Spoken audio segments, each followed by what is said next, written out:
Hi, happy Sunday, and welcome to another episode of GuptaJiTalksTech. This week, we have a new gaming console that can shake up the industry and an AI humanoid robot that changes the way people look at humanoid robots, and much, much more. Welcome. And without wasting any more time, let's get right into it. As traditions go, we are covering launches first. Firstly, let's cover the biggest launch of this week, which is OpenAI has launched ChatGPT 5.1. What exactly does this mean? Let's break this down. OpenAI का दावा करता है कि ये जो GPT 5.1 series के models है, they are huge adaptive reasoning. So if you ask them a really simple question, they just give you the answer right away. And if you ask a deeper, more analytical question, they take their time, they think it through, and then they answer. Also in this update, we are getting personalized control. So for example, if you like a witty AI, if you like a sarcastic AI, if you like a more serious AI, depending upon what kind of AI you like, your answers would be tailored toward that. You can actually manage this in settings. Alright, moving on. For the second launch, interesting launch, the company Valve, those of you who don't know, the company behind Steam, has announced 3 new products. They have not announced the pricing, they have not announced the release date, but they have announced 3 new products. The first product that they have launched is Steam Frame. This is a VR headset and it has a 110-degree field of view.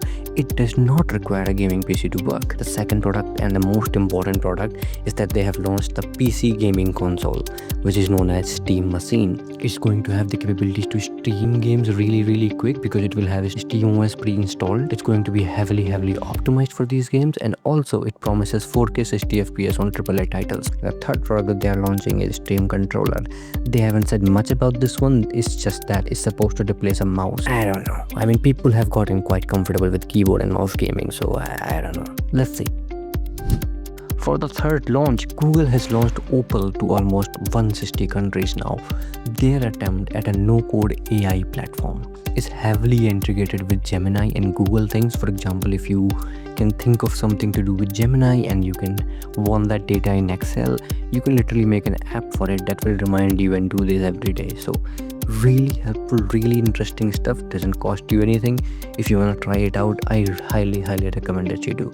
I tried a couple of apps in this and they turned out to be, again, it's limited as in Google capabilities, so you can only connect to Google things, but if it opens up to other services, this will be highly useful. For now, if you are into this Google ecosystem of things and you are a developer, do give it a try. It's fascinating to say the least.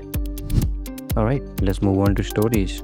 For the first story, I'm going to cover the story that I found the most interesting in this week, which is that Xpeng, I don't know how to pronounce that, I'm going to pronounce them as Peng. So this company recently has their AI day and they showed off their humanoid robot. It's called Iron and it has something that the makers call physical AI, the fusion of intelligent software with embodied machines. The most interesting thing about this launch was that people did not believe that it was actually a robot. उनको लग रहा था किसी इंसान को कपड़े पहना के खड़ा कर दिया है, but ऐसा नहीं था. It was actually a robot and it mimicked human behavior, it mimicked human movement so naturally that people were literally confused there. They had to show it off by cutting up paper on robot. उनको भाई साहब पूरी टांग काटनी पड़ी robot की, दिखाना पड़ा कि देखो रोबोट ही है, इंसान नहीं है कपड़े के अंदर. It was really fascinating to see human movements get mimicked so perfectly and so detailed.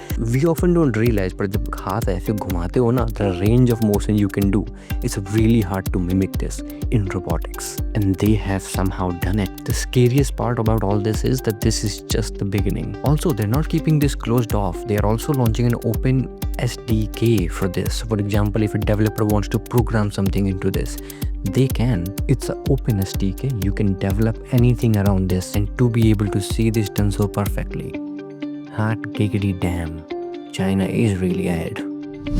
Second story is from Google. Google has launched their private AI compute. Now, what exactly is this? अभी तक कितने भी feature दिए हैं Google ने, most of them work on device only. But Google is saying that जैसे technology बढ़ती जा रही है, it is not possible to give you on-device AI on a lot of things. Advanced AI needs more power than your Chromebook or your phone can handle. So it needs to run online. But if they are to send you data online, they will send it in a private AI compute, which even they cannot access. This is not risky. I mean, everybody saw this coming a mile away, but now Google is actually putting this into words. कि private AI compute आने वाला है. How much can you trust Google in this day and age? I don't know. We cannot put a price on privacy. So yeah, private AI compute. Get ready for more AI on phones and Chromebooks. For the third story, Parag Agrawal, ex-CEO of X. Yes, I think this joke is funny. Shut up. His startup, Parallel Web System, has raised another round of funding, which is about $100 million. Why? What exactly do they do?